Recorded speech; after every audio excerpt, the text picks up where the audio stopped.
West Bengal school service কমিশনের তরফ থেকে গ্রুপ সি গ্রুপ ডির জন্য নোটিফিকেশন রিলিজ হয়েছে।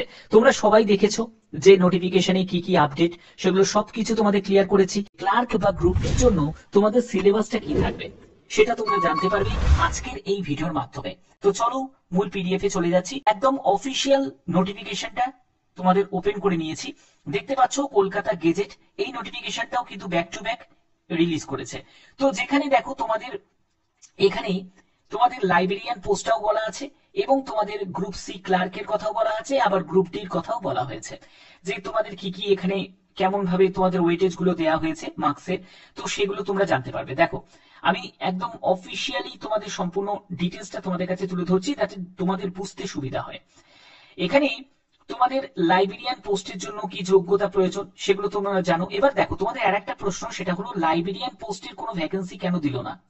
লাইব্রেরিয়ান তো গেজেটেড নোটিফিকেশন লাইব্রেরিয়ানের কথা উল্লেখ করছে, তাহলে লাইব্রেরিয়ানে কেন ভ্যাকেন্সি নেই? অর্থাৎ লাইব্রেরিয়ানটাকে সেপারেট ভাবে তার নোটিফিকেশন জারি হবে, এর নোটিফিকেশন সেপারেট ভাবে বেরোবে। এখানে দেখো আমি তোমাদের ক্লার্কের জন্য যোগ্যতার ব্যাপারটা বলেছি। দেখো এখানে যদি তুমি যোগ্যতার ক্ষেত্রে দেখো, ক্লার্কের ক্ষেত্রে কি চাওয়া হয়েছে, শুধুমাত্র 10th পাস যোগ্যতা চাওয়া হয়েছে। কোনো কম্পিউটারের কথা উল্লেখ করা নেই যে কম্পিউটারে কোনো বেসিক সার্টিফিকেট থাকতে হবে বা তোমার কোনো ডিপ্লোমা থাকতে হবে, কিছু ব্যাপার বলা নেই। শুধু মাধ্যমিক পাস হলেই তুমি আবেদন করতে পারবে। 18 থেকে 40 বছরের মধ্যে বয়স হতে হবে। আর গ্রুপ ডির জন্য ক্লাস 8 পাস যোগ্যতা প্রয়োজন। অর্থাৎ যদি তুমি 10th পাস করে থাকো বা 12 বা গ্রাজুয়েশন করে থাকো, তুমি ক্লার্কের জন্যও এলিজিবল, গ্রুপ ডির জন্যও এলিজিবল। এবারে দেখো আমরা চটপট চলে যাচ্ছি যে এখানে সিলেবাসের ব্যাপারটা কি বলা হয়েছে। এখানে আমি ক্লার্কের জন্য দেখাচ্ছি। দেখো ক্লার্কের জন্য রিটেন এক্সামিনেশন ওএমআর বেস হবে, সেখানে 60 মার্কস থাকবে। 60 মার্কসের সিলেবাসটা কি দেখে নাও। জিকে থাকবে 15 নম্বর থাকবে, জিকে থাকবে 15 নম্বর ক্লার্কের জন্য। জি কারেন্ট অ্যাফেয়ার্স থাকবে 15 নম্বর থাকবে। তারপরে ইংলিশের উপর থাকবে 15 নম্বর থাকবে এবং তোমাদের অ্যারিথমেটিকের উপর থাকবে 15 নম্বর থাকবে।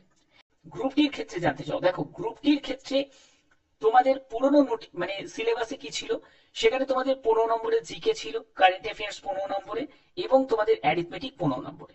এবার তোমরা জানো যে গ্রুপ ডির ক্ষেত্রে ক্লার্কের ক্ষেত্রে যে তোমাদের কোশ্চেনের প্যাটার্ন হবে, গ্রুপ ডির ক্ষেত্রে সেম থাকবে না, গ্রুপ ডির ক্ষেত্রে আরেকটু সহজ হবে।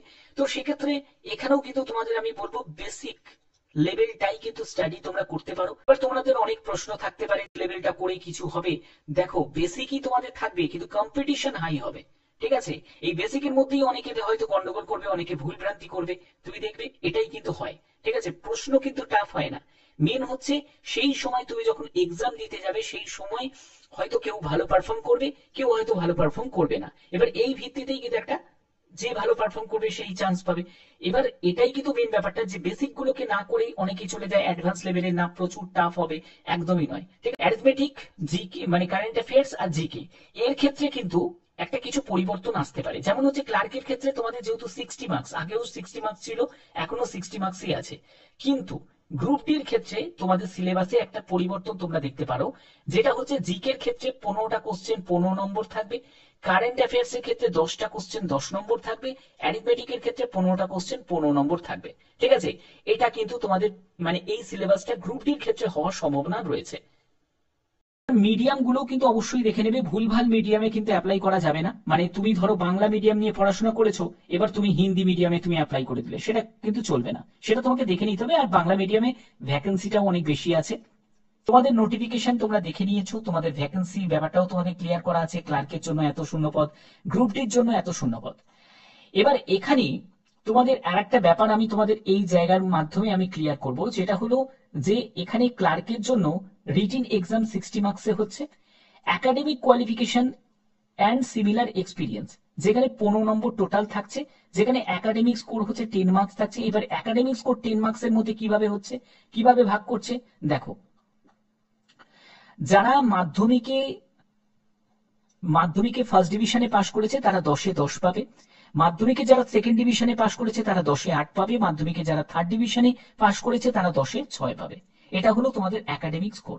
ঠিক আছে, এরপরে চলে যাচ্ছে হচ্ছে এক্সপিরিয়েন্স। এক্সপিরিয়েন্সের জন্য 5 নম্বর দেওয়া হচ্ছে, অর্থাৎ তোমার যদি 1 বছরের এক্সপিরিয়েন্স থাকে তুমি 1 নম্বর পেয়ে যাবে, তোমার যদি 2 বছরের এক্সপিরিয়েন্স থাকে তুমি 2 নম্বর পেয়ে যাবে, তোমার 3 নম্বর 3 বছরের এক্সপিরিয়েন্স থাকলে তুমি 3 নম্বর পেয়ে যাবে, সর্বোচ্চ 5 বছরের এক্সপিরিয়েন্স থাকলে তুমি এক্সট্রা 5 নম্বর পেয়ে যাচ্ছ। অর্থাৎ এটা কিন্তু যারা এক্সপিরিয়েন্স ক্যান্ডিডেট তাদের জন্য। ওকে, এরপরে হচ্ছে ইন্টারভিউ এবং তোমাদের টাইপিং টেস্ট থাকবে, অর্থাৎ কম্পিউটার প্রফিসিয়েন্সি এবং কম্পিউটার টাইপিং এর একটা যোগ্যতা, সেটা কিন্তু তোমাদের চেক করা হবে। কিন্তু এখানে কিন্তু কোনো রকম সার্টিফিকেটের বা তোমাদের কোনো রকম ডিপ্লোমা এগুলোর কথা কিছুই কিন্তু উল্লেখ করা নেই, অর্থাৎ এগুলো ছাড়াও কিন্তু আবেদন করা যাবে। তো এখানে যেহেতু তোমাদের কম্পিউটার একটা টাইপিং স্পিড টেস্ট তোমাদের একটা চেক করা হবে, সেটা একদম নমিনাল, কোন রকম দেখো এখানে কিন্তু বলে দেয়নি যে 20টা শব্দ প্রতি মিনিটে টাইপ করতে হবে কি 30টা, এখানে কিন্তু সেটা মেনশন করেনি। এখানে বলেছে জাস্ট তোমাদের একটা টাইপিং চেক করা হবে এবং কম্পিউটার প্রফিসিয়েন্সি। এবার দেখো কম্পিউটার প্রফিসিয়েন্সির জন্য ঘাবড়ানোর কিছু নেই, যেখানে তোমাদের একদম বেসিক লেভেলের কম্পিউটার, অর্থাৎ এক্সেল, পাওয়ার পয়েন্ট, একদম বেসিক টাইপের। তারপরে ওয়ার্ডে হয়তো কিছু তোমাকে লিখতে দেবে, ঠিক আছে, মানে টাইপ করতে দেবে, ওয়ার্ডে কিছু একটা প্রোগ্রাম করতে দিল, সেটা তোমাকে হয়তো করতে হবে, ঠিক আছে। এবং এগুলো কিন্তু তোমরা একটুখানি যদি ইউটিউবে সার্চ করো তাহলে তোমরা এই ব্যাপারে তোমরা নলেজ গেইন করে নিতে পারবে। ইন্টারভিউর জন্য থাকছে হচ্ছে 10 নম্বর থাকছে, ঠিক আছে। এর পরবর্তী হচ্ছে তোমাদের গ্রুপ ডির ক্ষেত্রে তোমাদের রিটিন এক্সাম থাকছে 40 নম্বরের। আগে যখন তোমাদের গ্রুপ ডির ক্ষেত্রে কি ছিল, 45 নম্বরে তোমাদের রিটিন হতো আর হচ্ছে 5 নম্বরে ইন্টারভিউ হতো। এবারে যেহেতু তোমাদের যারা এক্সপিরিয়েন্স ক্যান্ডিডেট তাদের যেহেতু 5 নম্বর এক্সট্রা তাদের ঝুলিতে দেওয়া হচ্ছে, তার জন্য এই যে 45 নম্বরটা না হয়ে সেখানে ভেঙে দিয়ে সেটাকে 40 করে দিয়েছে রিটিনে, আর 5 নম্বর আলাদাভাবে এক্সপিরিয়েন্স ক্যান্ডিডেটদের ঝুলিতে দেওয়া হয়েছে। ওকে, অর্থাৎ এখানে কিন্তু আমার 1 বছর 2 বছরের এক্সপিরিয়েন্সের কোনো ব্যাপার নেই, এখানে তোমার 5 নম্বর তুমি পেয়ে যাবে তোমার যদি এক্সপিরিয়েন্স থাকে। এখানে ওরাল ইন্টারভিউ যেটা থাকবে সেটা হলো তোমাদের 5 নম্বর তোমাদের ওরাল ইন্টারভিউ থাকবে। তো এই হচ্ছে তোমাদের মেন ব্যাপার। এবার দেখো লাইব্রেরিয়ানের জন্য সেপারেট ভাবে তোমাদের বিজ্ঞপ্তি জারি হবে। লাইব্রেরিয়ান নিয়ে কেউ চিন্তা করো না, লাইব্রেরিয়ানের এর পরেই দেখবে লাইব্রেরিয়ানের নোটিফিকেশন জারি হয়ে যাবে। যেহেতু গেজেটেড নোটিফিকেশনে লাইব্রেরিয়ানের কথা যেহেতু উল্লেখ করা হয়েছে, নিশ্চয়ই লাইব্রেরিয়ানের ভ্যাকেন্সিও তোমাদের আলাদাভাবে জারি হবে।